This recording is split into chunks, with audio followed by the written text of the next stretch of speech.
Okay. Morning, everyone, and welcome to our Trust Board for March. Most of the members of the public, live or watching, you're very welcome. So we step into the meeting formally. Apologies for absence. Right. Good. And we've got the minutes of the previous meeting attached. Long minutes, accurate. Any comments, adjustments? Okay, so we'll take them as read.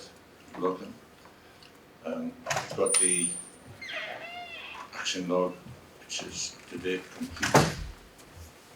Board walkabouts to the new education facilities. That's currently underway. That's good. We'll hear more about walkabouts during the trust, during the board process. They're always exciting and interesting, but we can keep them tight, please. That's good. Okay, so just for myself, where we are today at the end of March, the main thing is the trust continues to improve, continues to innovate. Where strong staff are in good spirits, the leadership's in good spirits, which is a good place to be. We're not quite where we want to be on performance, and that's clear. Jim will touch on that. And I think importantly, in recent weeks, the industrial action has impacted on the trust, and again, we'll hear from Jim about that.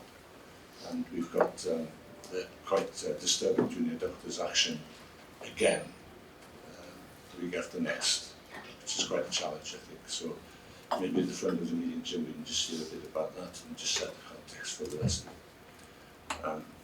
But for me, it's just, we're in a good place going forward. We're confident we can do well, despite all of the adverse surroundings we have. And I'll pass it on to Jim now to pick up his report. Thanks, Alan. And just to add to that and talk to the dashboard, very strong performance consistently, as colleagues have seen over recent months, relative to overall NHS performance, but still not quite where we want to be. I think some really strong signs of improvement there, though, development and progress over recent months in a very, very difficult operating environment. So winter was very tough, as we've discussed before, and as Alan has mentioned, the industrial action very, very tricky to navigate. So we absolutely respect the right of colleagues to strike. It's their legal right to do that. We totally understand that. But the way that other colleagues have stepped up and managed to mitigate the disruption has been really, really impressive to see, especially during the first round of junior doctor industrial action a couple of weeks ago.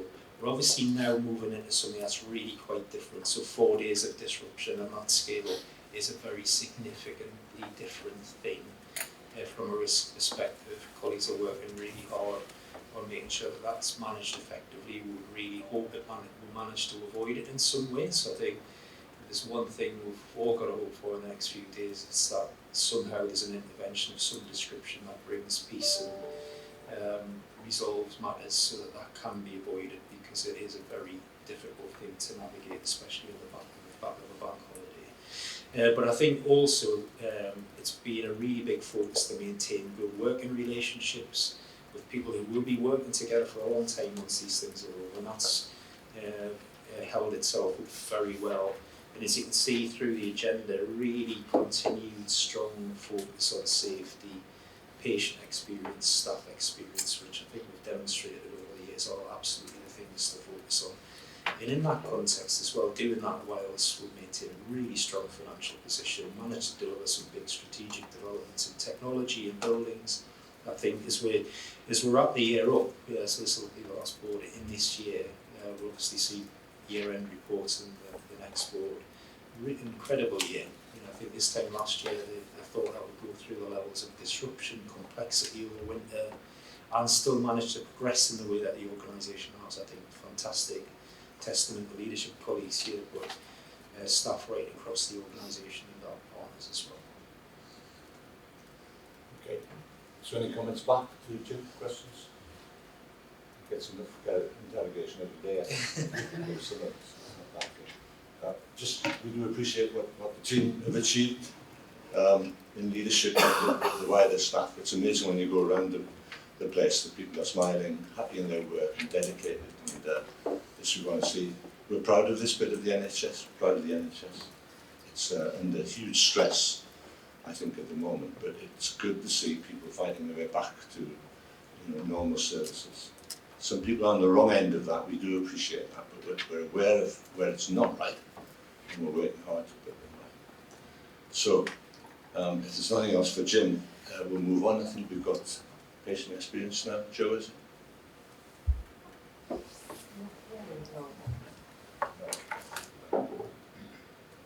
Oh, sorry, I just read that.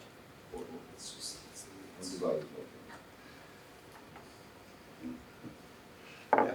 Right, boardwalk event, sorry about that. So Ruth. Yeah, well the paper says it all, surgical day unit was great, it was a really good experience, it was nice to see something that runs so efficiently and so clearly. And it was, the only sad thing was Jeremy having to tell them the good news at how great they were because they didn't actually know about it. And it did make us think about that, making sure that the staff are aware when there's something to really celebrate, because they were delighted about that. Public health we went to see because they were around the corner in the little cupboard. I think the only thing I took away from public health really was that it is going to be so important in terms of people taking responsibility for themselves, and probably it felt a bit kind of second rate, and I don't mean that as to the service, but in terms of its visibility and its access point. And I think there were a few comments about feeling like they didn't really know where they fitted, they didn't have a base sometimes. So I think there's probably a couple of things to pick out of that. Other than that, great, really good visit, wasn't it, Jeremy? Yeah, and we have been performing very well on the day case surgery rates nationally for a long, long time. So if it's forgivable that we don't announce that all the time, but they should understand that the service that they provide is extraordinarily good. Yeah. Excellent. I've got it working now. That's it. Yeah, that's it already. So public health is increasingly active. They had good accommodation and they're making great use of it, but they're having to rotate the desks in there. I mean, I think there were about 12 computers in that room, so they're making excellent use of the facility.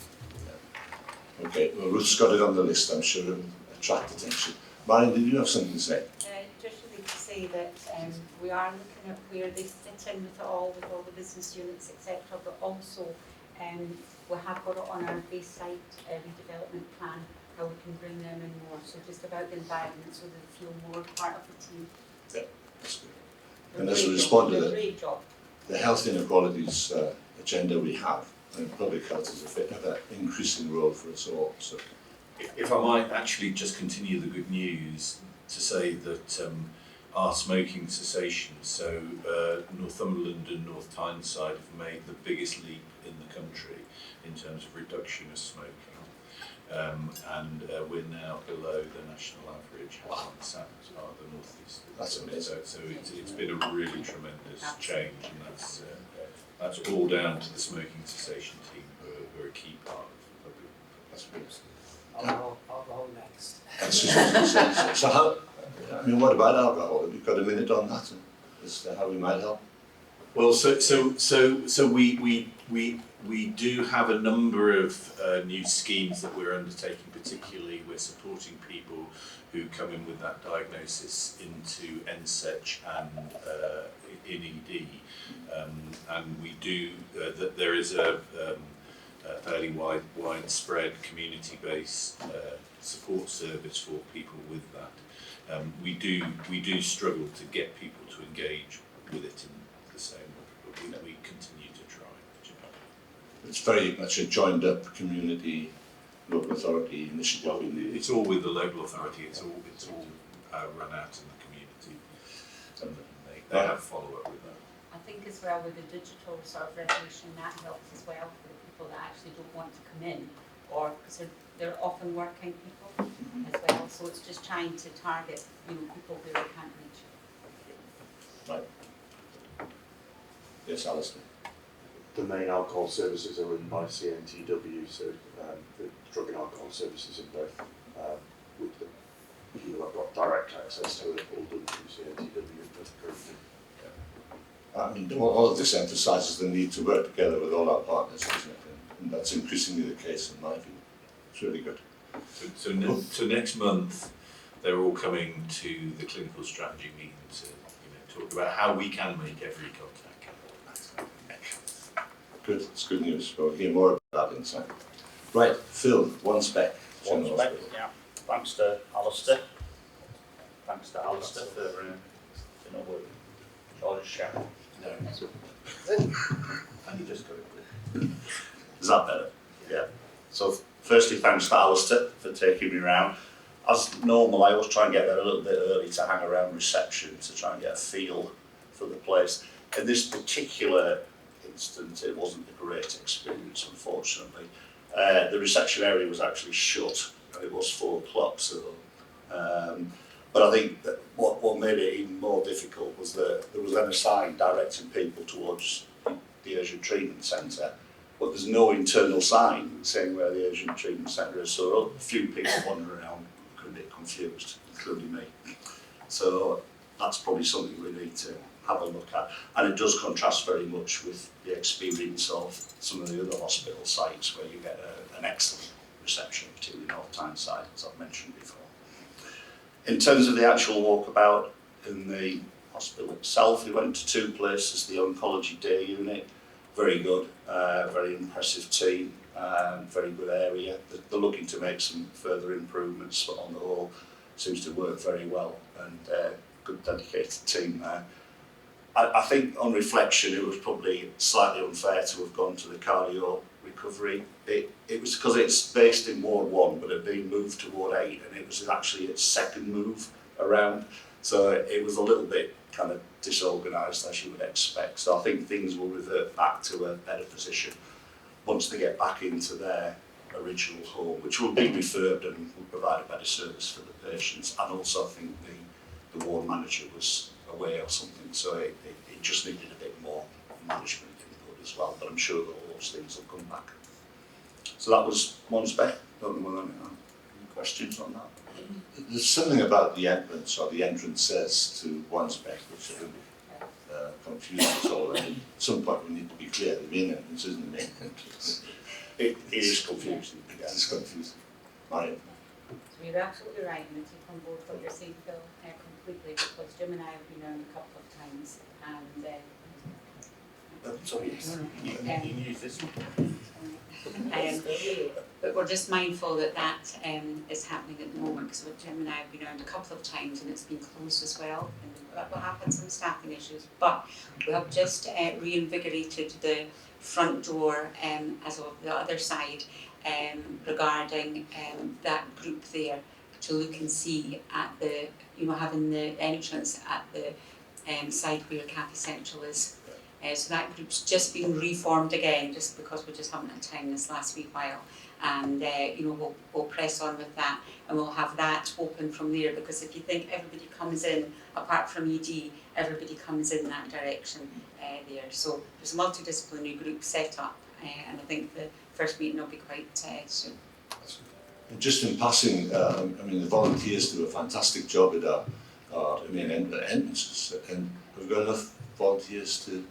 We generally have our own spec, but just sometimes, particularly at certain times, it just isn't probably as well managed as in volunteers as North Tyneside. So we'll definitely take that point away. Yeah.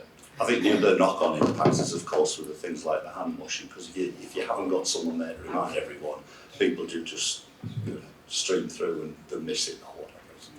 And in these times we need to be more diligent about hand washing. We're just reinforcing that message, I think, across the trust. Yeah. Okay. Anything else for Phil? Any questions, comments back to him? Right, next is, are you doing finance next? I'll do finance, shall I? Yeah.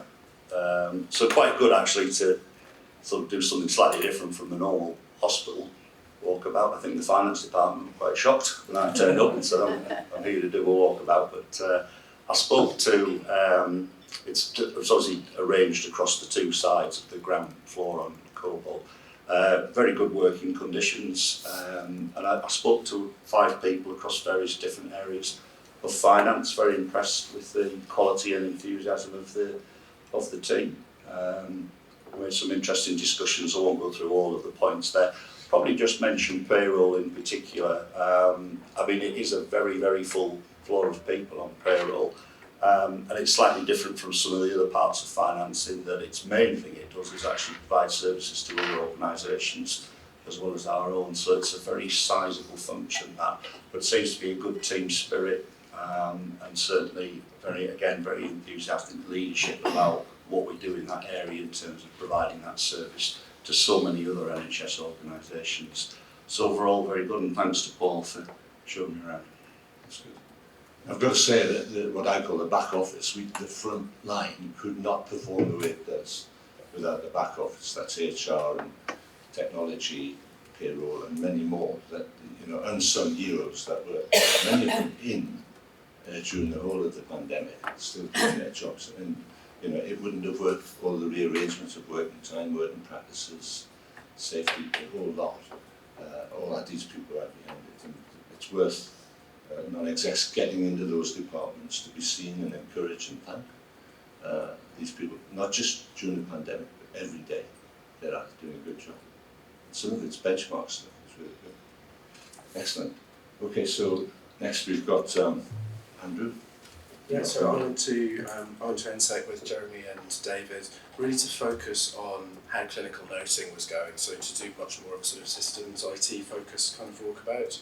So we got stuck straight into that, and I couldn't believe how positive everyone was about it. We spoke to a lot of people, and they were sort of saying things like, "We love this. We wouldn't want to go back.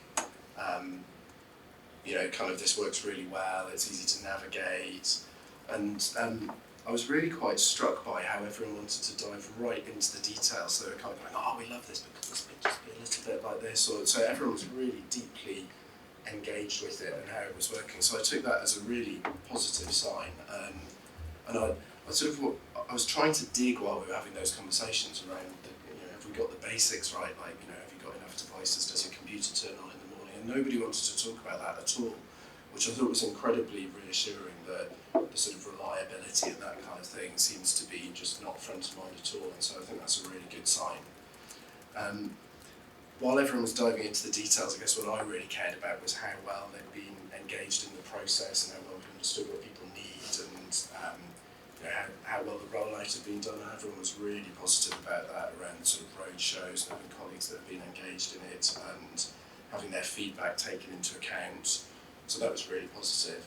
A lot of people didn't know that when they press the feedback button at the bottom and make comments, that actually gets read, and we're now in a really good regular release cycle where a lot of those changes that are getting submitted through the feedback are actually getting changed, and the people who I spoke to who'd had changes made, they were going, "Oh, we asked to change this and now it works better," and then were super engaged and really positive about it. So I think that's now working really well, and we need to make sure people know that that's going on. I guess the trickier bit of the conversation was really we're getting into now a difficult conversation about the platforms in place, and it's around the way that different teams work and the kind of, I guess, what we sort of largely call business change around it. And I think that's really the next challenge. So Dave and the team should be incredibly proud. It's a huge team effort, but I think they've done something amazing there in terms of what they've built, how quickly they built it, and how much it cost. And I think the next challenge is now not the sort of technology delivery as much as it is around the ways of working, and I think that's what we're going to need to really focus on next. But it was super reassuring to see how engaged everyone was and how they were actually using it. And that carried on in Ward 12. I think Jeremy counted there were 10 people sitting around us all working on a laptop rather than on paper, which was great, but also some of them looked pretty uncomfortable. And I think it just starts to flag now that it actually changes the way those central areas and the wards work, that people are not able to pace around with a bit of paper, but they actually need to sit down. And I think we need to bear that in mind for Berwick, actually, in terms of what those areas look like, having places that people can land. We talk quite a lot about what those sort of digital wards look like, and I realise that part of it is about that kind of physical space. So I think that's quite important to flag. I was super reassured about how whenever there were detailed technical questions, Jeremy and David were straight on it in, oh, that's like this because, and it was really reassuring to see that you were both really in the detail and understood the rationale for sort of why it was like that. And I think, you know, the question that comes off all the back of that is, well, how can we do more? How can we go faster? And I think there's really this kind of constraint around how much time the clinicians can put into it and the decision-making process around the changes that we make that we need to get on top of now if we really want to get motoring on it. But I was super impressed. It was a sort of busy-ish Friday afternoon at NSEC, and I left thinking, wow, they're really on it here. And everything else around that, I mean, it wasn't the focus of the discussion, but I got a really good impression of just everything was spotless, everything was really well organised, and it just seemed like a really sort of safe, caring environment. So I was really impressed. Good visit. Maybe some quick comment from Dave and Jeremy about how much is clinical noting being used, for example? Yeah, so 900,000 notes in the system now since July the 4th. So really well used across the trust, moved to outpatients in the next 3 months for 70% of the specialities, and then on AED straight after that. So hopefully by the end of the summer we'll have AED in outpatients. No, we're still on that journey. We're not done, Paul. Please no. Continued investment required. Unfortunately, I'm well aware of that. It's the tools of the trade, and there is an interesting balance between because we do need to have systems that allow clinicians some flexibility in the way that they work, because that is the way that they work between different teams, but we also want them to work in more standardised ways. So there is a significant tension around the whole change management piece, and it isn't always around just taking what they've done on paper and translating it into the electronic environment. There are other new things that we will need them to do. You can also think about all of the work in digital outpatients, doctor. So it is going to change considerably the way that we work, and it is a really, really important part of our strategy. And the bit that is most important to me is the fact that as we need to change, we can change the system with us. When you have a hard-coded, imposed product from a large Big Bang manufacturer, then you have to bring the staff to work with that product. There is no other way of doing it. Whereas we do have the options about how we can grow the product and the staff together, and that is a tremendous advantage. So I think that last point, I mean, from where I sit, it looks as though we can do things, you know, with more agility, quicker, and actually lower cost. You know, very much under our control. But it sounds really encouraging. Much more to do though. Yeah. Okay. That's good. Any other comments back to Andrew for that? You obviously enjoyed that, Andrew. Yes, good. Thanks very much. Good. Next we've got a relatively new non-exec, Richard Dale, who's been looking at Hexham General Hospital.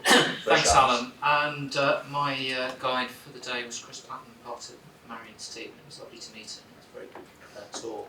I really enjoyed it, as you might gather from the write-up.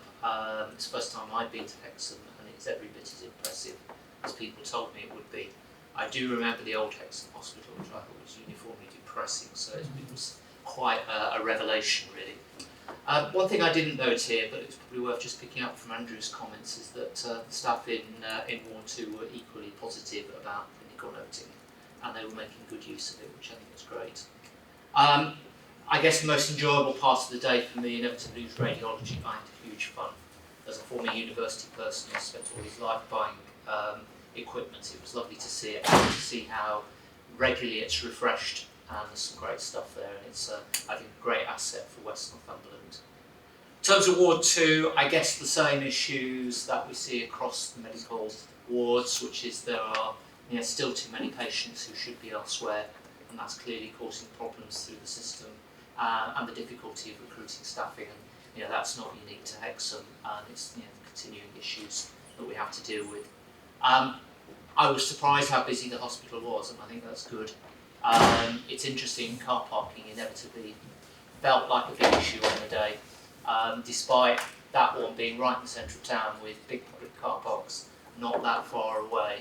I mean, all the visitor car parks were right. The staff ones weren't too far off that as well. But a great day, I really enjoyed it. Excellent, good to hear. It's a great hospital with a lot more to go on there yet. And under a lot of pressure, I think, from its orthopaedic work. Really good. Next visit. Right. Okay, so that's all walkabouts. We'll do more in the coming months. We'll try to reach the back offices as well as the front doors. And also some of the smaller units like child health and oncology, things like that, where well worth a look through in the different centres that we have. So next we've got Mike Vincent, our guardian of safe working. Mike, you're welcome. Thank you. Hello everyone. I've not got too much to say in the presentation today, which is a good thing in a way. Exception reports have settled down nicely, and we're getting about 60 a quarter, and it's very sort of consistent now. So we've had about the same number as last year, and it's the same pattern really. Most of them are for hours of work, most of them are in medicine, and most of them are resolved with time off in lieu.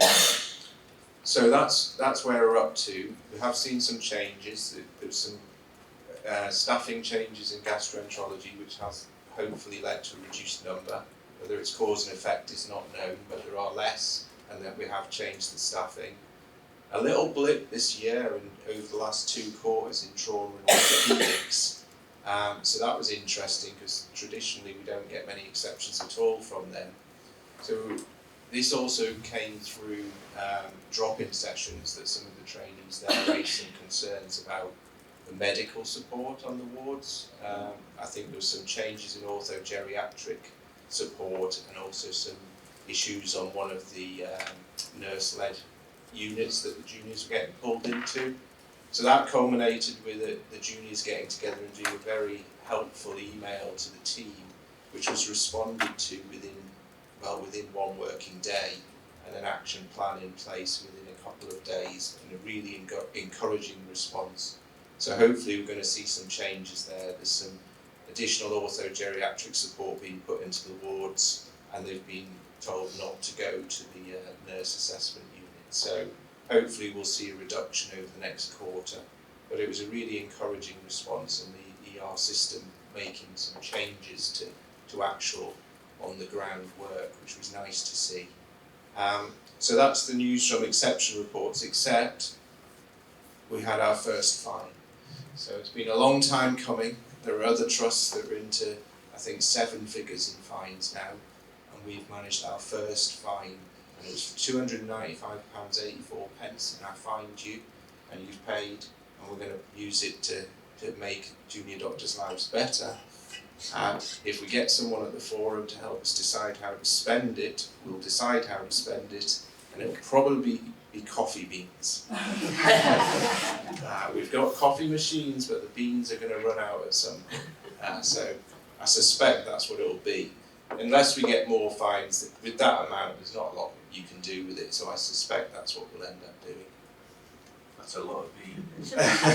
Well, you'd be surprised that the amount we got for the fatigue work didn't go as far as you would think. Putting coffee machines into 4 sites, 3 or 4 sites, cost a lot more than I expected with maintenance contracts, etc., etc. So that brings on to what we've been doing the most. I've been focusing on most in the last quarter is the Junior Doctors Forum, or the Postgraduate Doctors Forum as we now call it. In itself, changing the name has been a problem because no one knows what the PDF is, and unfortunately it's got the wrong sort of acronym. Everyone thinks it's to do with data and computers. But we had poor attendance through the pandemic, and then a little blip of improvement, but then it's tailed off again. So Andrea Myers, Director of Medical Education, did find some money within the postgraduate training budget for supporting postgraduate doctors for us. And the leadership fellow, Alan Hilly, and a team put together some road shows and a launch event. So really well organised. We've got 3 road shows up and running within a week at each site. The carrot was pizza, which I had to go 3 times, and I was sick of pizza by the 3rd meeting. But they were well attended, probably 10 to 20, maybe even 30 doctors at the NSEC site. So that was well received. We're trying to establish a model of representatives to try and up the attendance. If they're coming to represent foundation or their specialty, they're more likely to come, hopefully. They'll also do some behind the scenes work with each other to bring things on behalf of other people. So we're hoping that will happen. There was lots of positive feedback. This was all leading to a launch event. We had a lovely meal at the Dosa Kitchen. If you've never been to the Dosa Kitchen in Jesmond, go, because it's fantastic food. I'd been before, but it was good again. And Jeremy kindly came and supported us and did a talk. I'm not sure what his talk was on, and I heard it. I'm not sure how it related to the Postgraduate Doctors Forum, but it was very entertaining. And we had a lovely evening, and again it was well attended. Comedy act after the serious bit. So there he is. You can't see that very well. I'm in there somewhere pretending to be interested. No, he was very interesting. And it was a lovely event. And this was all aimed, the timing done very carefully. Alan and his team did a great job for our postgraduate forum on the 13th of March. Of course, the 13th of March was a strike day, so we had to cancel it. So all that momentum hopefully is still there. So we've rearranged. We rearranged for the 27th, but couldn't get a room, so we rearranged for April. And would you believe it? It's a strike day. So I don't know if that's ironic or not, but we can't have a postgraduate doctors forum because of the strikes. So we'll rearrange again, and I'm hoping that momentum just carries forward. So I don't know whether all this work has led to improved attendance. I'll report back next time, but hopefully it has. And then just to say, rotas, no real change there. There's a lot of work ongoing with some changes against the medical rotas planned for August, but I think whether that's going to happen or not is debatable, because I think people's focus has been dragged into cover for the strike action. So hopefully we'll get some good revision. There's not a lot of rota gaps coming, and we've got good systems in place to cover gaps. But I think on the whole, the medical side of things is so complicated. The sites, the different sites, the cross cover, how we identify that in job schedules needs a bit of fine tuning, I think, so people know that they may have to cover elsewhere, and they know that sometimes there won't be as many doctors on the ward as they perhaps expect. I think we almost have to give them permission when it's quiet to go off the ward and do something educational. But we've incorporated self-directed time into all the rotas. That's in place. That's ring-fenced on most rotas now, and I think it's looking pretty healthy. And the feedback we've had, particularly through the visits from the medical school and the foundation visit, is all really positive. And I think compared to other similar organisations, we're doing much better regionally and nationally. So it's not bad, but I think there's a lot of concern at the minute about what's going to happen 6-12 months down the line, because there's so many foundation doctors not taking up a training post, and I don't know what's going to happen with that. And I think that's me. What about the foundation posts, Jeremy? Last point. Foundation budget. Oh, sorry, Chair. What you? Oh, hang on.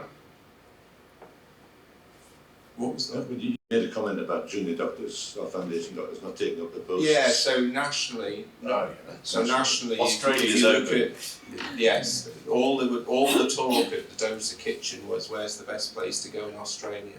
Right. So I think there was a tail off pre-pandemic, and in F2s going into training, it used to be 99-100%. It was down to about 70 to 80%.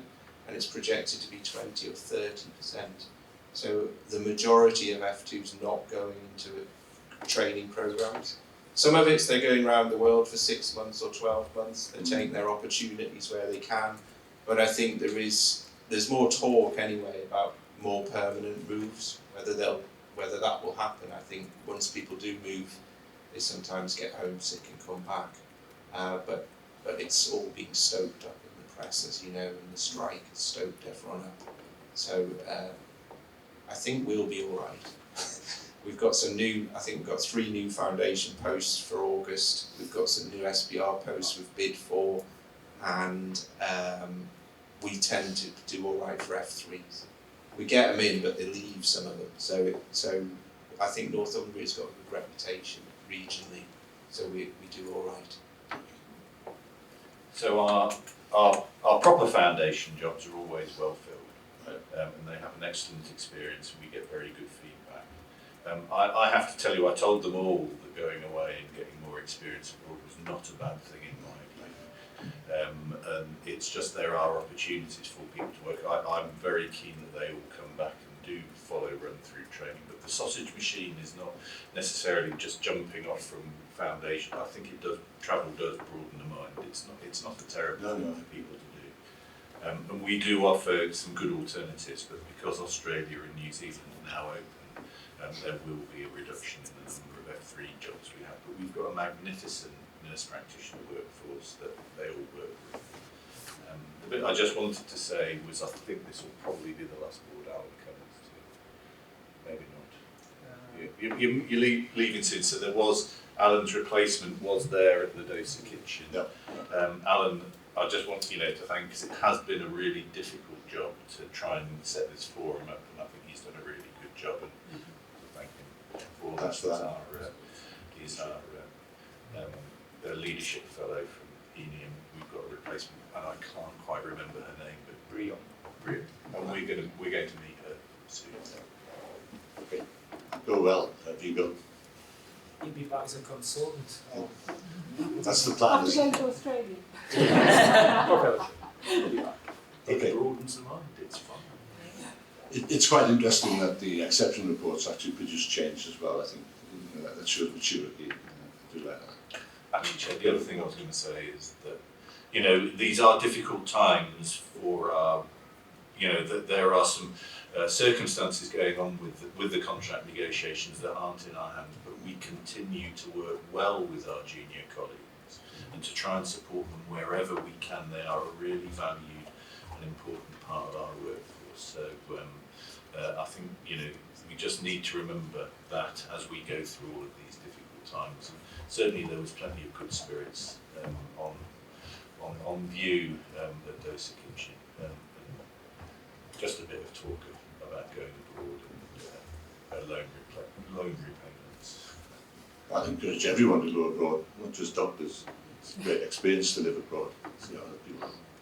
But that's a great report, I think uplifting in many ways.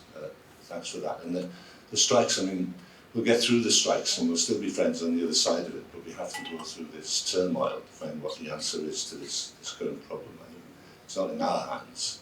But the important thing is to stay calm and have those relationships on the other side that we've got on this side. Right.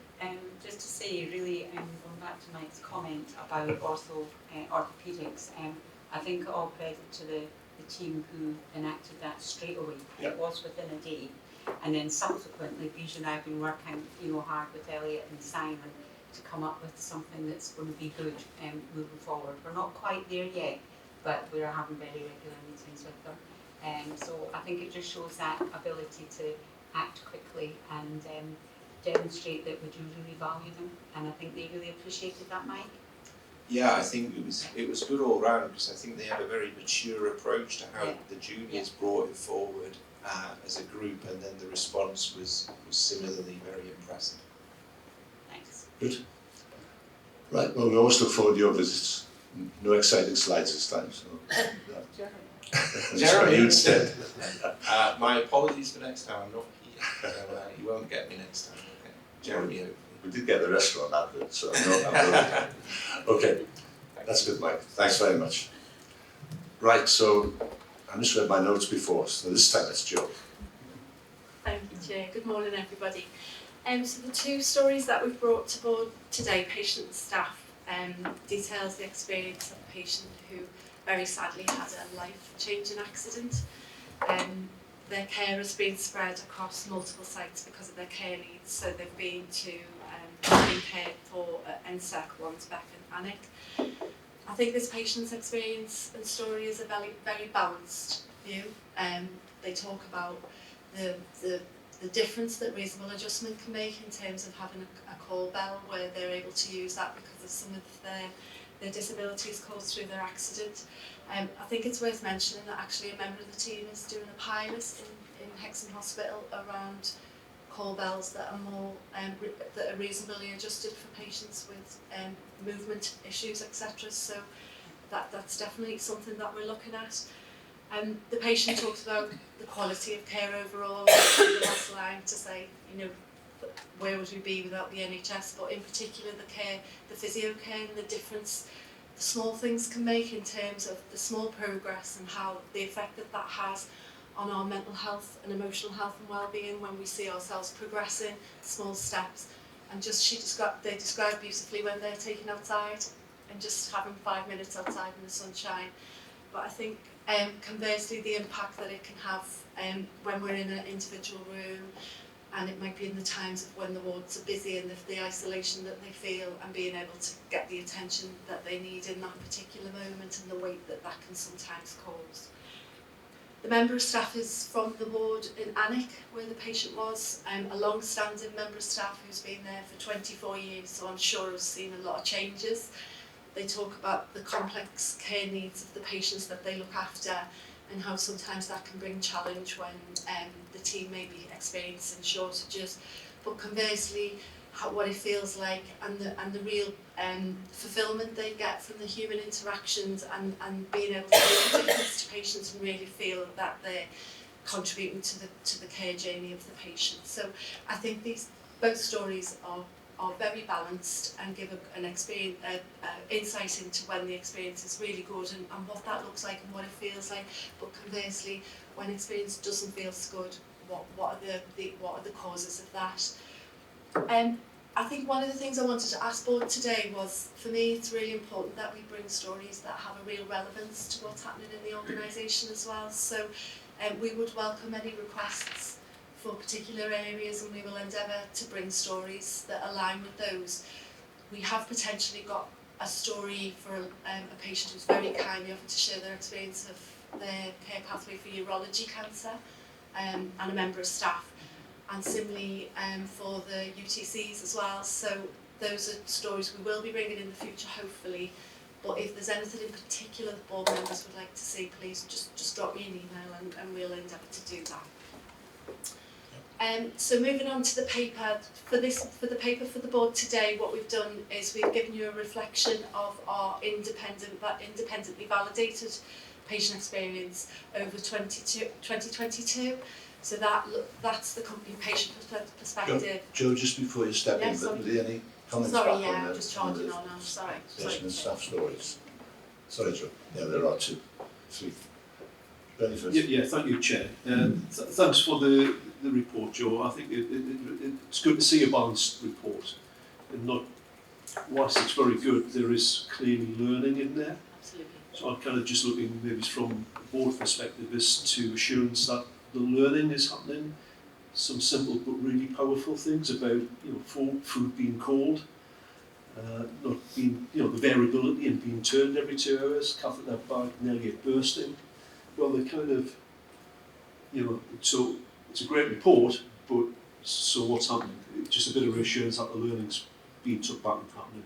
And I think, Benny, the ward in Alnwick, the same as all of our wards, will be a party to the real-time measurement, and those are those type of things that people talk about. They are acted on in the moment because the ward manager will get that report back and the story, and the ward reports are turned around within the day. So this is happening today on my ward, and that's that our staff absolutely act on it. Just to add to that, the management team as well, we've got a copy now of the story so that they can also ensure that any learning is not done.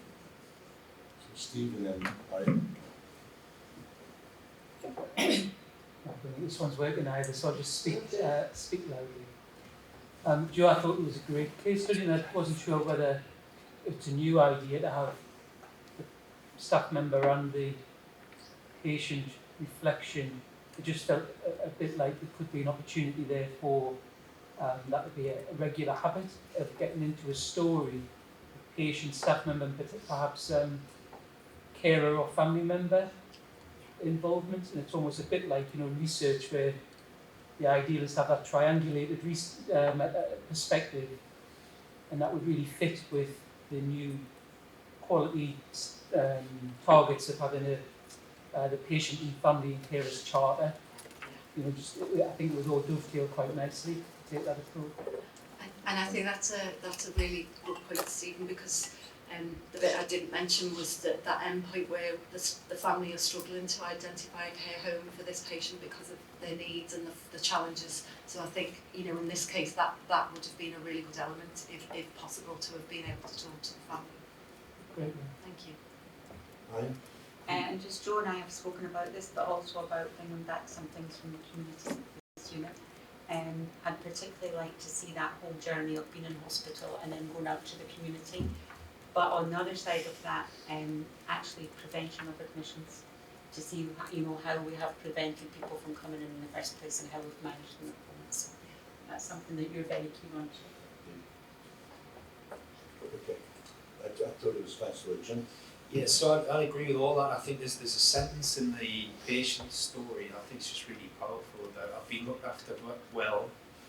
It's just the little things that could be so easily sorted out make a difference to my sin. And I think that's just there's something in that approach just really come around with. Not get lost in the headline metrics. Actually, we've got a full catheter, 10 minutes is a long time, 15 minutes is a long time. But also, we often look at single rooms in a really positive way because they're very positive for lots of patients. But there's just another perspective given about loneliness and isolation and really sensitive to it. So it's uncomfortable, isn't it, reading these things? But absolutely necessary and what we need to act. It's a patient. I think just on the side room thing, one of the things that came out when we were looking at, I know we've had to postpone the phase 2 work on the base sites, but even on the phase 1, is ensuring that there is a mix of side rooms but bays, because even the nursing teams were saying, one from an observation point of view is a lot harder, but the loneliness thing is very evident, particularly on our elderly care wards, being stuck in a room by yourself and or waiting for somebody to come and help you, whereas if you can't get to something, somebody else in the bay can always shout for you as well. So I think that bit is probably right for NSEC when you are, I remember very vividly when we first opened NSEC, somebody saying, when you're really sick, really sick, it's great being in a side room by yourself because you actually don't care about anything else because you feel so unwell. But as you start to get better, you want to be around people, so I think we shouldn't lose sight of that. I thought it was a really good story, quite disturbing in many ways, but just lifted the veil on how difficult it is for some of our long-stay patients. And as Jim says, those little things, and maybe bays, if you can, just to get over that loneliness. You know, they're long days. You're not well. Okay, great story. So Joe, sorry, on your... That was my fault, sorry, charging ahead. So yeah, the paper that we've brought to board today in particular we've done a 2022 review of the patient perspective results. So they are our externally validated results, and they're collected from inpatients, outpatients, and our ED patients. So you can all see that across 2022, our patients and inpatients have had an excellent performance when we look at our average score. A slight drop for ED, but actually it's not a statistically relevant drop, and we still are in the top 20%. So I think, you know, in spite of all of the challenges, I think it gives us reassurance that our staff are still delivering high quality care that gives a good patient experience. Our real-time results continue to be really strong, and I think, you know, they are the things, as I've mentioned before, but anyway, staff get that instant feedback, whether it be about what can we improve, but actually I think it's just as important the positive feedback that our patients give, because it gives our staff instant feedback about actually this feels really good, this is what matters to me, and this is the difference that staff are making to my care on that ward, and that what's being fed back is about my shift and me, and I think that's, you know, just as important. And then finally in the paper is our national maternity patient experience results, which again, an excellent performance. We've come 10th, we're in the top 20%, so I think, you know, that is very much to be celebrated. And just to add, I'm working with Jenna at the moment because they're developing their new 5-year strategy, and she's very keen that there's a big proportion of involvement with the community in that strategy development, which is lovely and fantastic to see, and will only go towards a better patient experience. So is there any questions about the paper? Excellent. Any comments back? So you notice on maternity in Newcastle are doing really well as well, so it's good to be in good partnership. Yeah. Good. So, you have the next report, or is that, sorry. staff experience, yeah. No, staff experience next. That's right. Yeah. So my presentation today is an update on the National Staff Experience Survey for last year. So we had an excellent response rate, so this was our first year of going as a census survey. You know, there is sub-risk associated to that in terms of numbers and the effect on scores. So I think it might be helpful to say that our response rate went up by 615%, which gives you some idea of the number of staff that took part in comparison to other years. So we had the best response rate in the country when we look at the people in the same group of us nationally, where our response rate was 69% compared with the average, which was 46%. If we look at our subsidiaries, NPC blew us out the water, they had 73% and NHFM had 61%. And this was the first year that bank staff were involved, and we had a really good response rate from our bank staff, which was 40% as well. And our biggest response rate yet in terms of the res and des response. Overall, how they put all the questions together into what they call elements and themes. So we were best in class for 4 out of 9 areas. So a slight change on the year before where we were 5, but I think it's worth mentioning that we just very nearly missed out on being 6, because for staff engagement, and we're always learning, it was just 0.1 of a difference for being best in class. And overall, nationally, when we look at ourselves in the same group, which is the acute and community trust, we finished joint second, which is out of 124 trusts. So I think that is excellent performance and to be celebrated. So this is just a pictorial view of those themes and elements. So it gives you how the questions are grouped together. For example, we are compassionate and inclusive. The stars indicate where we were best in class, and then the numbers indicate where there was a difference between the best in class and our trust score. And this is the national table, so it shows our placing nationally and where we are in terms of the best in class. So they're all the amber squares, and then our average score of 6.6 in comparison to Yeovil, who just picked us with a 6.7. And then when we look at ourselves regionally in the same group, we have performed overall, we're top in terms of looking at the best in class for the different areas, but also best in region, and then our average score is 6.6. So I think both nationally and regionally, I think it's an absolutely fantastic performance. And then it's always important not to sit in our laurels and to look at actually how can we improve, what are our areas to focus. So we've looked strategically in terms of what are the areas that are flagging for us, and we know that it's flexible working and appraisal, and it's not about the number of appraisals that are being done, but it's looking very much at the quality of those appraisals. So how does that appraisal enable and support me to develop and enable me to develop within my role? So I'm actually linking up with Graham Ryder to do some work, and we're looking at how we can look at that across the trust. Looking at our res and des metrics, and looking at how we can develop some actions that will be incorporated into the HR strategy action plan. Then if we take it down to business unit and department and team level, we've just recently had our own local staff survey results, so we've triangulated what we see performance for the national and where we see performance locally, and we've identified some teams where we've talked to our business units have been absolutely amazing and engaging, looking at the results together and identifying teams where we can work together to offer support, to look at how we can work with the teams to focus on the areas that they want to focus on to improve their staff experience. And then just yesterday I met with Claire Coe and Julia to look at staff bank experience in particular. So I think there's two parts to that in terms of the experience. There's the nuance of our bank staff are very much a member of our staff population and are just as important as our substantive staff. So there's the whole improvement agenda is about they're part of that overall approach, but there's also the nuance of recognising them as a very important staff group and what work do we do to recognise them as bank staff and focusing in particularly on the nuances of their experience and looking at how we improve that. Good. So roughly how many people do we have registered in bank? 1,000. Good number. It's all worth looking after, isn't it? Yeah, absolutely. Any comments, Bernie? Thank you, Chair. A great report, Joe, and well done to the trust and the trust's leadership. I mean, fantastic results. Albeit there is some scope for further improvement, which you rightly pointed out. I know you're going to come back to Workforce Committee, Joe, with a little bit more flesh on the bones around the action plan, but I think it's just worthy of board just to mention the focus that you will be applying to the EDI kind of analysis.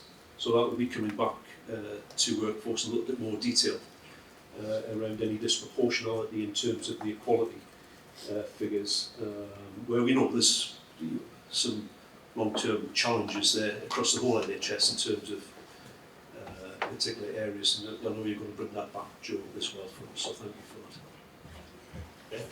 That was a similar point on the ED&I, and I think with this, now we're running a census as opposed to a sample. We're now hearing in the DES element from 1,300 people as opposed to about 40. So the information we are now getting is really rich, which is why we've asked for it to come back to our Workforce Committee to just look at which areas we can now start to improve on. 1,000 people is a fair proportion of the workforce. Yeah. So you can learn a lot from that. Absolutely. But the other parts you haven't reached yet. And I also just wanted to raise the flexible working. So it's quite stark when you look at it across the region, and it's the only one that stands out. Not massively, but it does stand out. So Joe mentioned it briefly. It's part of our HR strategy this year, along with appraisals, to look at flexible work in the organisation and how we can really move forward with some of that and make some strides in that. Discussing earlier, that's about recruitment and retention as well as job satisfaction. Yeah. That's really good. Okay. Keep it going. I mean, it's amazing. I mean, later on in one or two of the reports, you'll see the difficulty, the adversity you face. So, for example, staff moves, and yet staff continue to report high levels of commitment and success in their jobs. It's amazing. So, all you're doing, Joe, and everyone else, I guess. Okay, anything else for Joe? Thanks, Joe.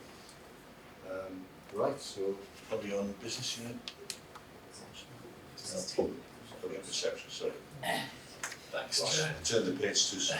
Thanks, Chair. I think this is probably timely in that you've had a good look at the staff experience and also the patient experience. And this paper just gives you a bit of a look at the public perception. So it's also timely because you may have seen yesterday the national BSA results came out about NHS perception generally, with confidence down to 29%. So our report is based locally. We get an independent company to contact around 850 people.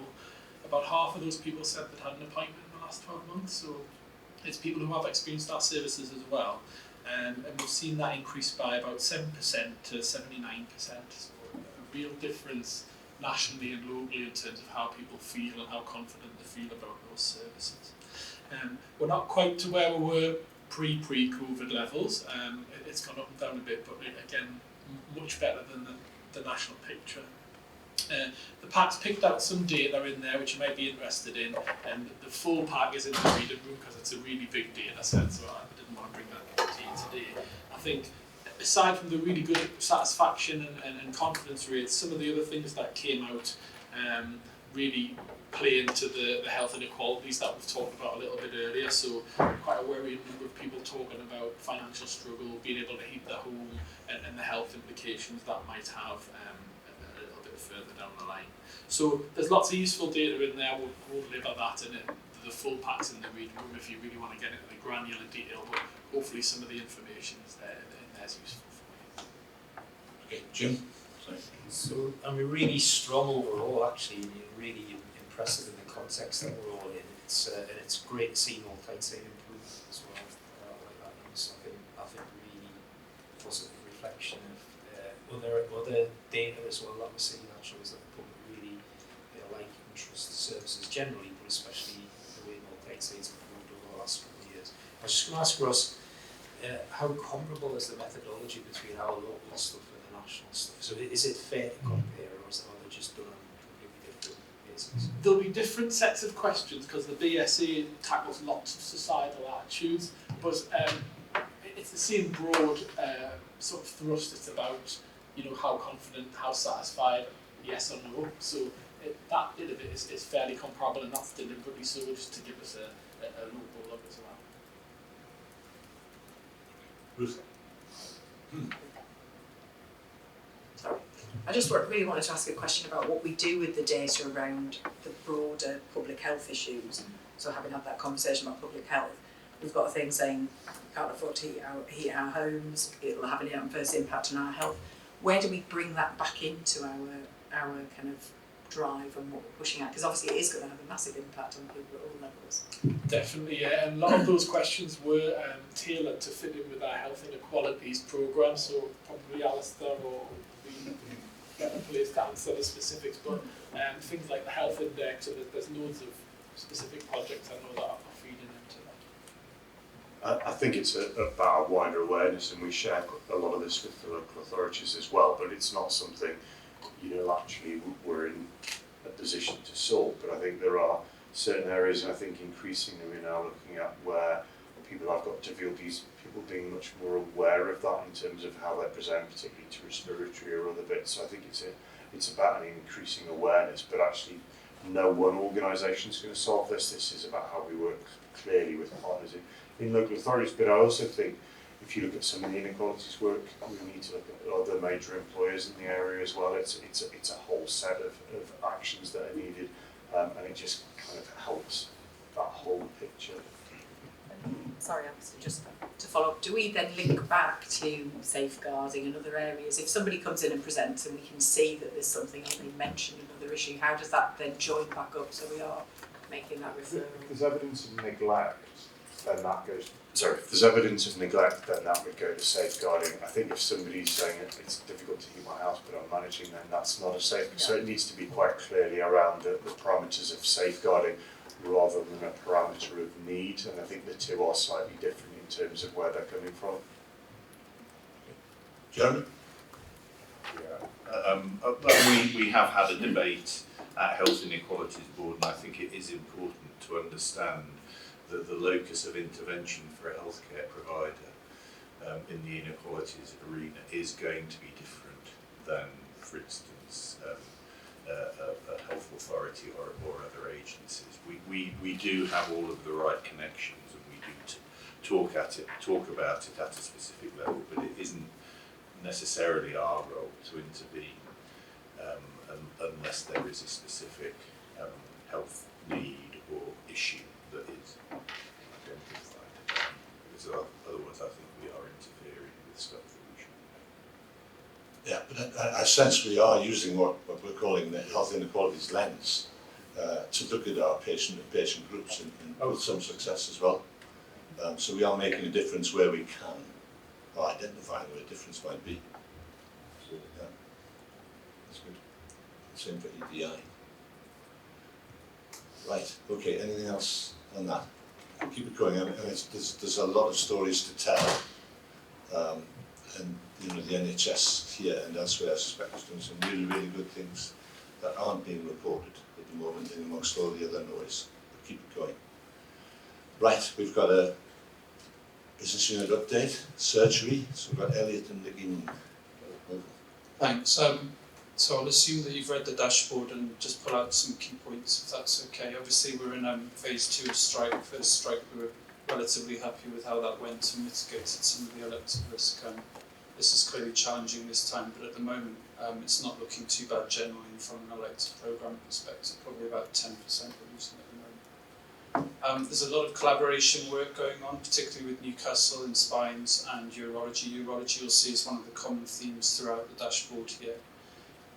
Some big sort of digital programs going in, so IECCP is a care coordination system which hopefully will help us from an elective program perspective, and Patient Portal is obviously landing and expanding with virtual consultations going live next week. From an estate perspective, Wansbeck recovery is just about finished, and Hexham refurbishment is ongoing with maternity completing in May. And then we've got other things going live, ophthalmology going live in the private stream, and about to go into theatres, which is good. From a patient and staff perspective, those are our focus wards. We've currently had to reconfigure and amalgamate North Tyneside Ward 8 and Wansbeck Ward 10 because of staffing pressures and to maintain the elective programme. Currently interrogating the staff survey results with a particular focus on quality of appraisal, and what flexible working means to us as a business unit from a responsible employer point of view. And then there's some very specific work needs to go on with theatres from a staff experience and cultural perspective. And again, a theme across the dashboard is this the burden and impact that staff moves have on us from a ward and a theatre perspective, from an experience, from a cultural perspective, and I'd actually say potentially from a performance and a safety. From a safety and quality perspective, unfortunately, we've had 3 very recent Never events, all mapped to theatres, 1 in orthopaedics, which has been through panel, 2 currently being processed from an obstetric point of view and have significant similarities, and we're trying to understand if there are any thematic commonalities across the 3 Never events, and there possibly are from the checklist. Urology is an area of concern again from a safety and quality point of view. Some of that is about capacity, some is about pathways and sign-off processes, and that links into a wider piece of work which has started about open pathways across all of our services recently, and we've had some really good initial discussions linking in with safety colleagues and digital colleagues, so I think it's a really good initiative that starts. And I guess the other side of the safety and quality aspect is the quality component, and we're just really trying to refocus that off the back of COVID. I think there's great work going on, but that's just about how we refocus it and get it onto one page and create that narrative and sort of express it, if you like, through celebration events, of which we're planning one in May. And the Never events have allowed us to sort of start to mobilise the piece of transformation.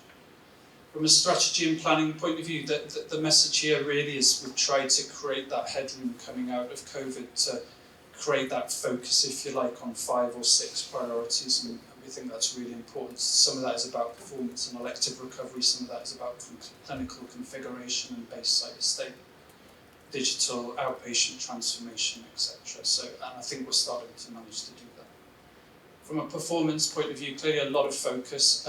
18 weeks, if we compare ourselves to everyone else, we're doing well, but quite frankly, we're burning a lot of energy to largely stand still. So we've gone through a very active discussion in the last 2 to 4 weeks about what do we need to either do differently or do on top of what we're doing, and there's a whole raft of things that have gone in terms of dedicated time, people, and different processes and approach in terms of cohorting patients, and also going back to the IECCP system implementing, which we're hoping will buy us something. Cancer clearly needs to be better. Ian's view is that we're doing things that are moving us in the right direction. Colorectal particularly is improving, he thinks, although will fluctuate. There's been some really good things in urology in the last 48 hours from an MRI perspective, but there's still a huge amount of work to do there, particularly from a urology point of view. And outpatients is good from a virtual, but there's honestly still a huge amount of work to do from an overall transformation perspective across the business unit. Workforce-wise, clearly still needs to improve, but sickness is the lowest it's been for 20 months, which is good.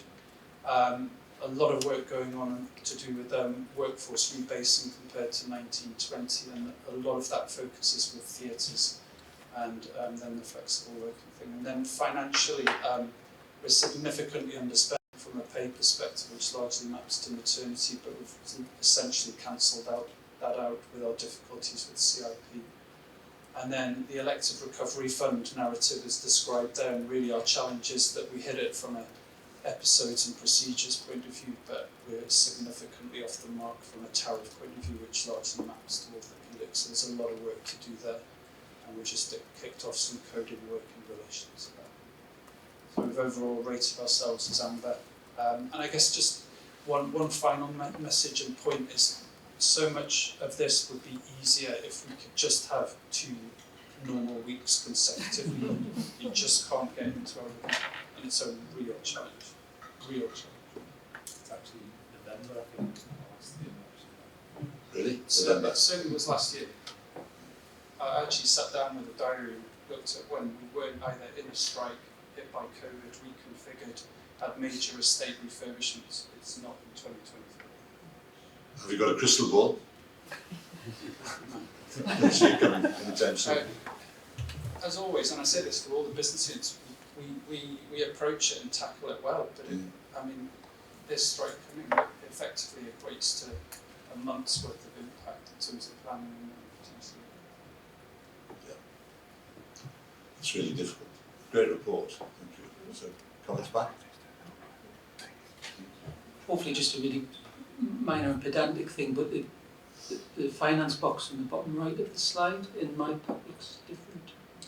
It was updated, so apologies, yeah, I sent the next one for you today, so there was an error on the one that was submitted, but that was updated yesterday, so it should be on the We don't keep 2 sets of books, Steve. Well, one's amber and one's red, so I thought we'd best make sure. Yeah. It's definitely red. Yeah, thanks. Okay, it's really good. I mean, the elective recovery, I'm sure Jim's got you under the cosh despite all the disruption. And from where we see it, I mean, you're doing incredibly well in the circumstances, and diagnostics, I know it's coming through strongly as well, which is really complementary to the whole thing. Yeah, I think all of us just feel we could do better in an easier way. In a nutshell. Well, we're proud of you. Keep it going. Thanks very much. Thanks.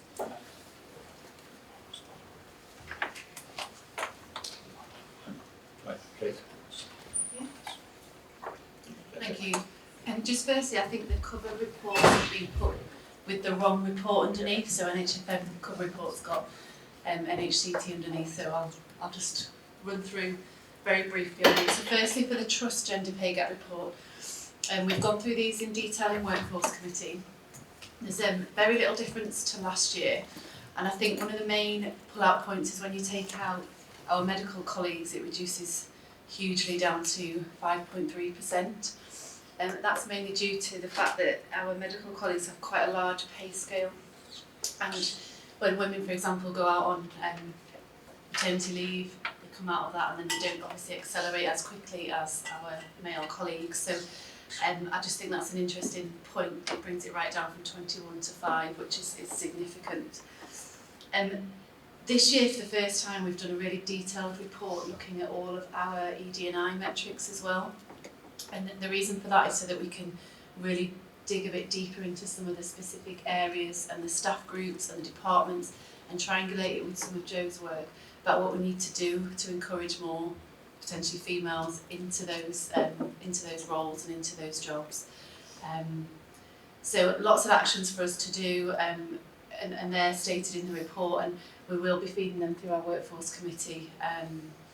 And it's very, I think for me, there's a bit around some coaching with some women in the organisation, trying to encourage that move and succession planning, and it is very difficult, I think, sometimes for people they need to see it to believe it and to want it, and I think we need to really look at some role models around that. So lots of work to do, and we're feeding that into our HR strategy, so all of this brilliant detail in here will be used and will be looked at, because it is a very detailed report. It's not normally what we would do for this.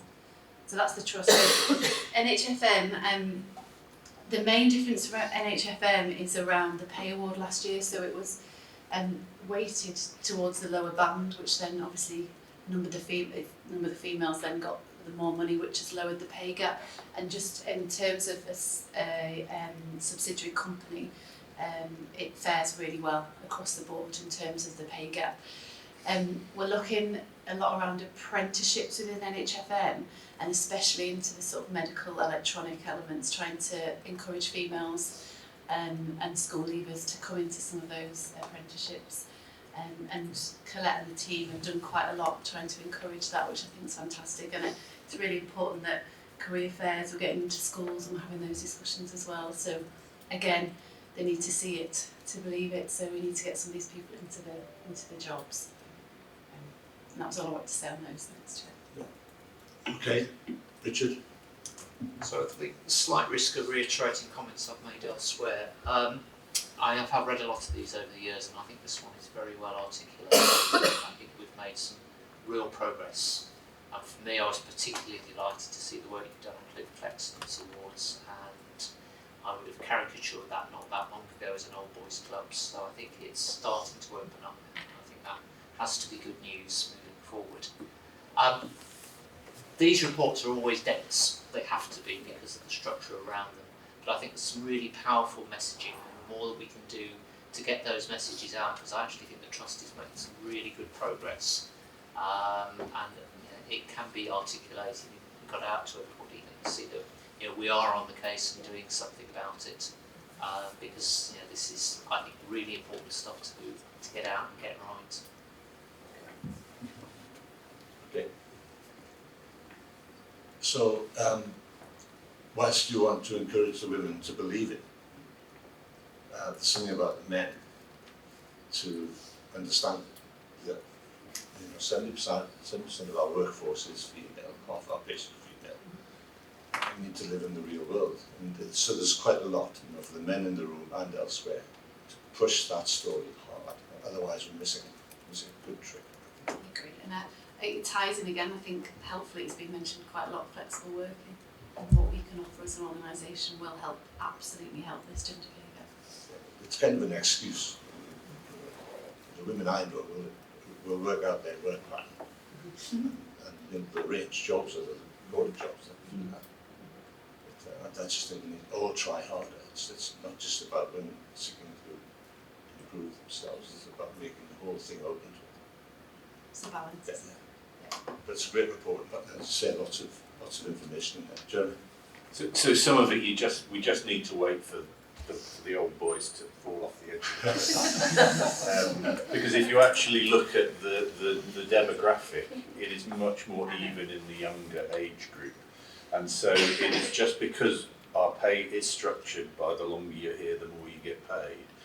And the workforce was much more male when we all started 30 years ago than it is now. There is a certain, and what we're not measuring is a difference in the way that we pay male and female doctors. It's a difference in the way our workforce is structured and the way that the males and the females work. And we definitely do have an issue though about thinking about our leadership model and the way we construct that and it's not just the female facing workforce, it's Generation X, because the model of some of the old dinosaurs I do agree with that. It isn't going to work, moving forward, and we need to think about that in terms of our organisational development programme. I think we've just had a volunteer to sit on the CEA award this year. Oh my goodness. Which is excellent, because the more the merrier. Okay. Right, so, but I think you're right. I think job flexibility is a key to flexibility at the moment. Good. Well, just had a gang arrived here. So,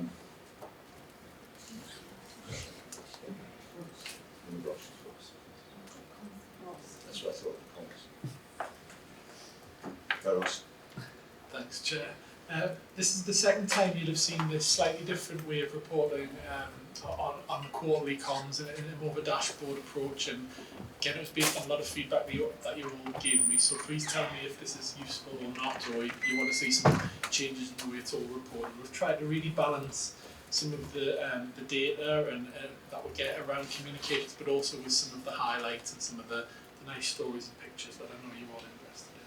So it's been a really difficult period, as we know we've talked about with Elliot and some of the other pressures, but pleased to say that despite that we've seen that we've performed really well. We're still, the arrows are pointing up on lots of the issues. We've had an increase in media coverage and engagement with the public.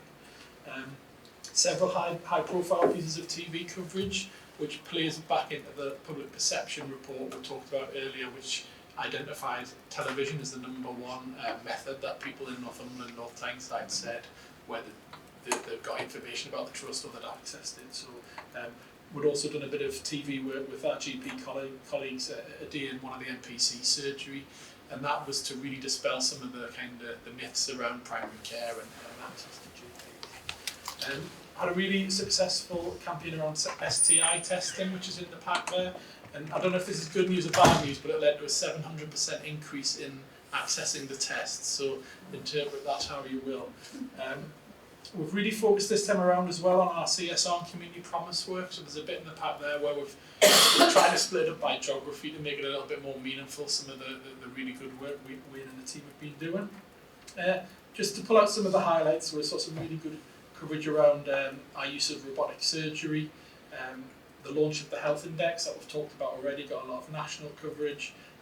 We had an emergency care team on national BBC, and then of course we've been providing sort of communications along with national and regional colleagues during the industrial action. So happy to take any questions, but I hope that's a useful report. Questions?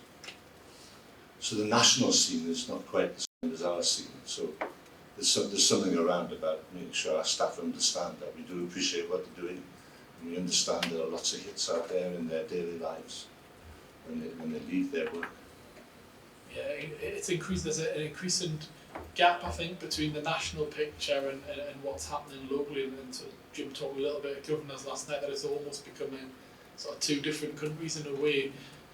So we're really conscious of that, and we do try and be quite measured in the sort of messages we're given without, holding back actually from some of the negativity that we see in other places. And actually, a lot of it's driven by the really strong performance, and we're able to kind of really focus on that and give out some of those messages. So I had a discussion here with aspiring directors yesterday about what do you distill from all this, and I just think in this and the public confidence stuff earlier on, access is a massive thing. So I think when we make this thing really complicated, the public assume clinicians are competent, they expect our buildings to be clean and safe, they worry about waiting too long. And if you haven't experienced care recently, you will assume it is what it's said somewhere else. I think just keep telling the story about how things actually work here for staff. So after Governors are put in the day in the way of last night, it was lovely and calm. People who were fuming, it wasn't terrible, the staff really wanted to plug in. I just keep showing people real life what it's actually like and reinforce that's all it takes. Really worthwhile everything that we do. And we are also now increasingly, so we start Scotland will perform very well. It's performing less well now. We've got sort of in the middle of two different versions of what's really going on. So our population will be anxious for both angles. Just keep working on it. And I will say as well, we're increasingly getting more national attention from national journalists who are noticing that difference and saying, what are you guys doing differently? What's the sort of secret? So it is that balance and trying to keep telling the really positive story we've got around the trust. And it's my belief, other places are under incredible pressure for different reasons, but underneath they have the same capability of getting back to those standards that we were enjoying a few years ago. But it's difficult for them. So it's not their fault, they've just got to get out of it. Okay. Thanks for that, Ross. Anything else there? Right, we've got Andrew Evans and his team. Do you want to introduce your team? Yes, I'm happy to. So Dave's going to do a lot of the talking today, but There's myself, Andrew Edmonds, I'm the Director of Innovation. I'll hand the mic over and everyone can introduce themselves. Dave Townsend, Orthopaedic Surgeon and Clinical Director for R&D. Peter Heslop, left and right hand for these guys, Deputy Director for Innovation Research and Development. Welcome. Thanks. Yeah, sorry, hi. Good to go. So you have the annual report. So firstly, I'd like to thank Peter, who's been the author of this, and we've got a few slides just to draw your attention to some of the highlights from the R&D activity for the year. So I joined the team as the clinical director in October, which is the first time I presented to you. So in terms of research delivery, R&D wasn't immune from the COVID impact. It was a double-edged sword for us. So on the one hand, it really raised the profile of research in Northumbria and across the country, but it also meant that we stopped a lot of our studies. We're pleased to say that 100% of the Northumbria studies after the restart, we managed to achieve get them all back up and running. We've seen a 50% increase in recruitment. We have a huge number of studies back up and running in Northumbria, so 112 studies open is a huge number, and nearly a fifth of those are run by Northumbria chief investigators. It's one of our highlight priorities. The details in the report, but we've seen a year-on-year growth in our income, so that's both across core income from the Clinical Research Network, commercial income and our grant income. So after a few years of, I think it would be fair to say, financial instability, we feel that we're in a much more settled position. Academic output, so the sort of metrics by which we're all measured. We've had over 100 peer-reviewed publications. We talk about the top 4, of which the Lancet and the Annals of Internal Medicine are there, and we've had publications in both. 2 of our team, so health psychologists and one of our senior nurses, have achieved PhDs in the last year. And there's been an ongoing collaboration with Northumbria University, who are supporting now, supervising PhDs and supporting our clinical study setup. As Andrew said, we've had a staffing restructure, so now you have myself as the Director of Research and Development, Andrew, who you know is the Director of Innovation, and Peter, who's led the team from the front at the coalface for a number of years, is now the Deputy Director. One of the concerns was our succession planning. So as part of that, we've appointed 3 junior OSMs. So Stacey has joined the team, come from within the team as a research matron. Gemma also from within the team is now the junior OSM for sponsorship. And David Ferguson's joined us from a senior position in pharmacy as an OSM for quality assurance, which we hope gives us succession planning for 5 years at least. We've had a cautious expansion of the delivery team, so very careful with what's gone before, but with the growth in income, that's allowed us to grow the team to match that activity. Clinical trials practitioners are band 4s, who we've used very successfully in the trust. That's been highlighted again by the region as an exemplar. Hybrid roles is a new approach, so we're looking to take clinical practitioners, give them research time, they have a research role, they have a clinical role, and that really embeds the research culture into clinical practice, which again has been highlighted by the region. We get our core income from the Clinical Research Network, so we maintain a very healthy position. So we're a third of 15 partner organisations for portfolio recruitment, so that sits behind Newcastle, who are much bigger than us, and South Tees, who are about 50% bigger than us. So I think that's a real achievement. The patient experience surveys are again important, and we secure a 3rd place. We get our core income from the CRN, that's about 800,000. Every year there's the opportunity to apply for contingency funding. We've been very successful year on year. This year we had funding to support foundation level research delivery fellows, so that's another 50-50 post promoting research within the clinical teams, and then also hybrid NMAP roles within health psychology, pharmacy, physiotherapy, and others. So next steps, we look to expand the commercial portfolios. There's lots of discussions going on with commercial partners. Google and Moderna are up there. The The All Maternity Suite was used very effectively during the vaccine campaign, both for our staff to deliver the vaccines and also the Valneva project. That was a temporary room, and we put in a bid for $750,000 supported by the board. That's been forwarded as part of a regional bid, and if successful, we look to rehouse R&D and further increase our activity. That's us. Good. Comments, Mark? Questions? Very good. Jim. So I still get asked, I've been asked twice this week by clinical teams who want to do what they would view as research and get a good idea, interrogate it and written up. But it's not a proper traditional kind of research thing.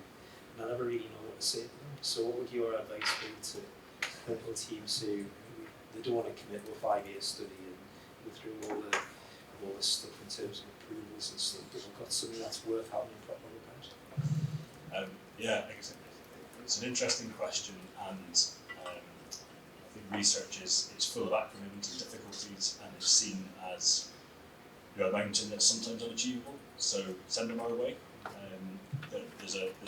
There's a huge spectrum of research, so from clinical evaluation to formal research to formal multi-million-pound grant supported studies.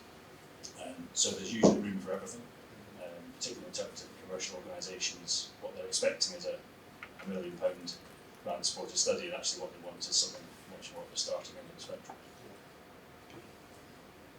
Can I just add on that, Tim? I suppose Peter and the team have got a huge kind of, it would be hard to count up the number of years of research experience, but there's experience across all of those different streams, and there is, as Dave says, there's a bit of a menu of options and choices that you can take from that. So I think Peter's definitely the right person to speak to in those instances.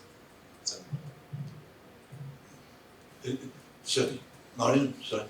Thanks very much for that. I think the sort of triumvirate of Peter, Andrew and Dave works really well. I think there's been sort of a renewed vigour in things, and I'm particularly delighted about the nursing research component of that and the PhD and everything. Just so proud of all of that, because often the nursing research bit gets sort of left, it's more sort of being sort of medical, but I think that we're winning that round now, and I think particularly maternity as well, that's coming to the fore, so just to say a big thank you.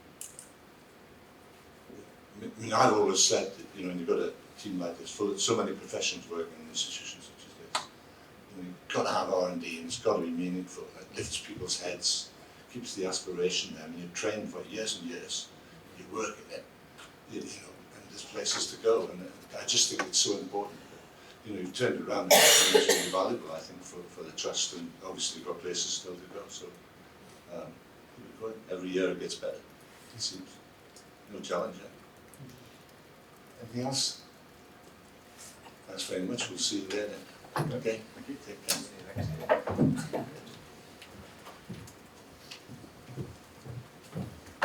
Marion, difficult corner. Thank you. So you'll all have a chance to read the board papers in January, February, and obviously this has been to S&Q as well. So just really things I wanted to highlight from the dashboard. It's really hard work. I would say it's not been just quite as challenging as December and January, because you know how really, really difficult that was. In February we had some days, and we know that from Bijou and ED and all the rest of it, some days were a bit easier than others, so it was the same across the board.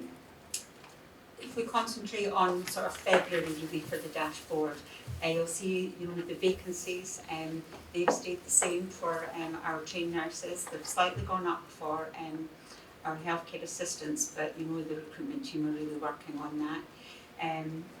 The number of moves across the different wards and things still is not acceptable. It's one of the biggest things that we get back from the staff experience, but you will see that has come down. Previously it was 800, and it's now come down to 618. That's just for the registered nurses. We will really, really work on that. What we want to do is to try and just really get over this month because there are a lot of moves and things, a lot of holidays and things like the strikes, etc. So we're a wee bit behind with that. But what we want to do is, if we are to move anybody, then they stay on the same site. The next bit is to stay in their same specialty, and the final bit is to stay on their same ward. And we're really trying, if we can get the sickness absence down, which we are, as Kate's alluded to, we can get the vacancies into place. But also, Jim's asked us to really, as the trust-wide, where our vacancies are, where the growth in any of the areas are, so we can spread that out a lot more evenly. If we can do all these things, I feel comfortable that we can really, really reduce the moves, and it is the exception rather than the rule. And I think we'll find that that really will boost the staff as well. The recruitment's been ongoing throughout, and Elaine and the team specifically have been looking into that, as you know, but working very closely with the matrons and all the ward managers. As you know about our overseas recruitment, that's gone very positively, and delighted to say that we have now found accommodation probably across all of our areas finally, so we'll give you more about that next month. We are really concentrating on the blended workforce as well, and working closely with Jeremy and the team about that, because we heard about the junior doctor strike, we heard how really good our staff were to support us through that, and it's just really about how we're planning for the future. And we always have planned, and I think that's why we managed so well, but that is ongoing as well. You'll see that the number of DTEXs are down, which again is good. We monitor that very carefully, and that obviously goes to all of the governance meetings. And I think that's something that we just need to keep an eye on, because we want to encourage people to obviously put in DTEXs when required and when appropriate. One thing I just wanted to share with you was the community. We have been looking a lot in the community about staffing levels and things, and one of the things that Terry and the team have worked hard on, and I have mentioned it previously, is about the banding in there, because in the community you generally only get a higher band if you've gone through the district nurse course, and that hasn't been easy to get onto at all for a long time, particularly over COVID. I came to Trust Board a while ago and asked if we could, depending on the experience of these senior staff and their competence and going through competencies, if we could up-band them, which we have done. It's because we're in the middle here of other trusts that could take our staff, and that has singularly brought down our vacancy rate absolutely considerably. And I think it's something we learn from, and I think the staff are very happy. They will stay, and it's easy to recruit people, but it's much more difficult to retain, and this is one of the things that we can do with that in the community. Happy to take any questions from anybody. Very good. Jeremy? I just want to support Marion's statement about the nurse practitioners and the other people who work in our blended workforce. I think they have been absolutely critical and part of our success in managing the strike. And I think they're a complicated community of lots of different posts and roles, but it's absolutely vital that we give them leadership, allow them to lead themselves, make sure they're properly appraised, appropriately CPD, because this really is going to be a major part of our success moving forward, growing and nurturing that workforce to stay with us. So I think that's something we'll be able to. Yeah, it's worth emphasising. It's not a momentary thing to get through the industrial action. This is where we're going. We'll be operating like that and better. So richer jobs and more freedoms for people working with them. And delighted also to say that we've been able to retain all our students, and also all our midwifery students, and that's not just been our own students, that's been students from other areas. So we will. How many is that? Sorry? How many is it? So we've got about 60 students altogether coming. But we can't be complacent about that, as you say. It's not just in this point in time. It's hard work all the time, working with HR, with the other business units, and with the universities. And this is where the Health and Care Academy will come in nicely as well. Just a moment, we'll get the Nursing Academy finished, which will be sometime in the next 2 years. Yeah. What's the impact there on numbers of students? So I think it's probably what we're already doing, but then we can bring them more in-house and we can actually provide a lot of the training ourselves. So they won't need to go away. We're looking at the OSCEs at the moment. Our overseas nurses have to go to Crewe at the moment to do that. Emma and the team are working to see what we can bring in-house, deliver it so that people don't have to travel, and then we probably will entice people to come a lot more. But our trainee nurse associates, we're already doing that extremely well. Make sure they get onto the programmes that, if appropriate and if they want to, we can develop them really nicely. But also bringing in a lot of other areas that we can do. So not just, looking at cardiac things, for instance, if there's anything out there that we could do actually in-house, we want to bring that on board here. So one of the things when we brought the international nurses over was accommodation.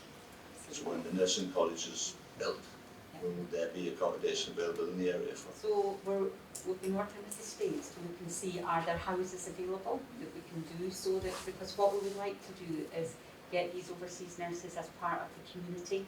So they're not actually just based on a hospital, they're based in the community. So that's why Elaine and Jenny Loxon and everybody worked hard getting the flats in Berwick. We've now got 2 flats in Hexham.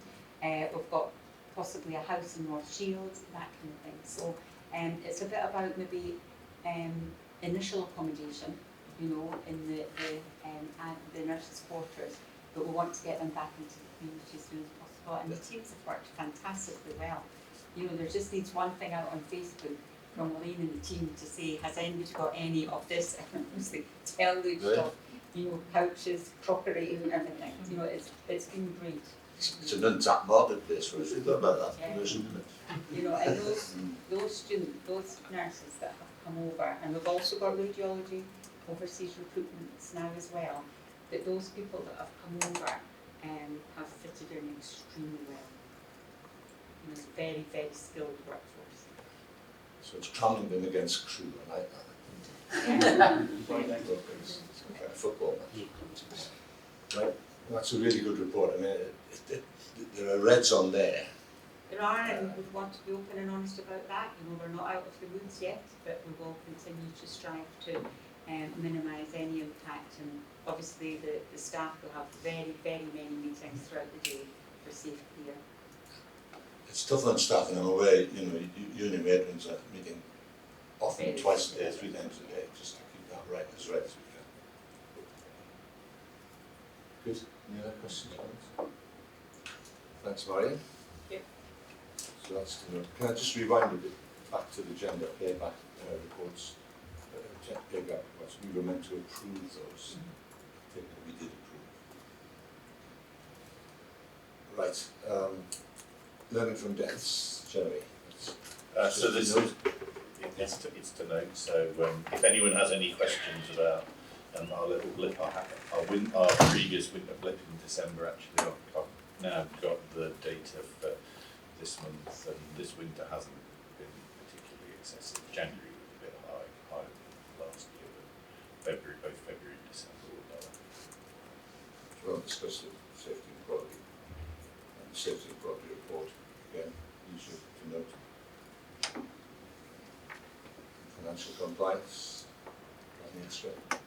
That got discussed in quite a lot of detail on Monday, Chairman, so I wasn't going to go into any detail the message, but I'm happy to answer any questions. I know we touched on it at government as well.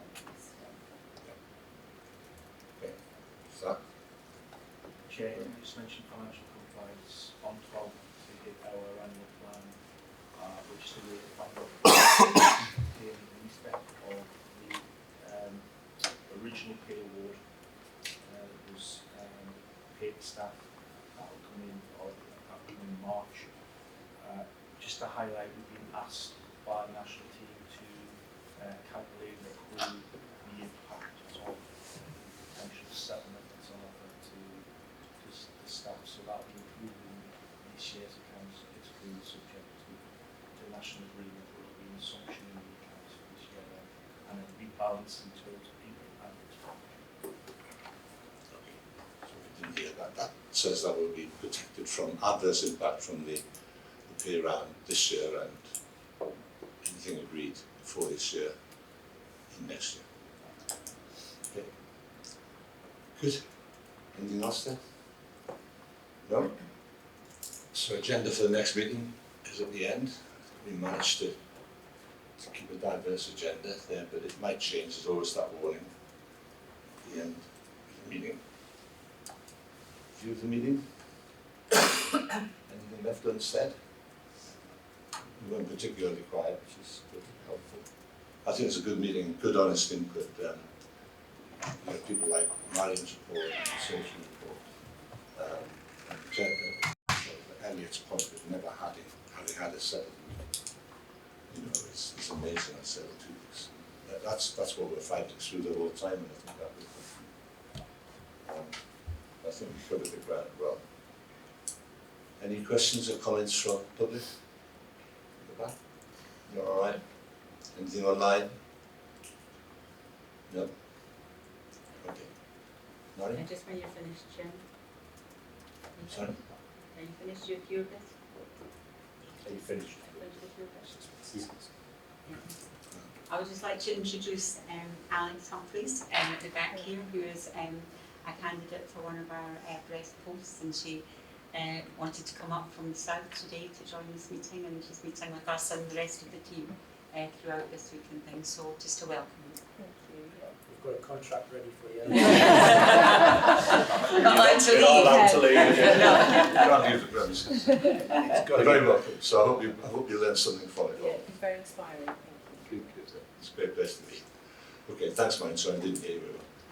Right, we'll close the meeting then. Thanks very much. Thank you.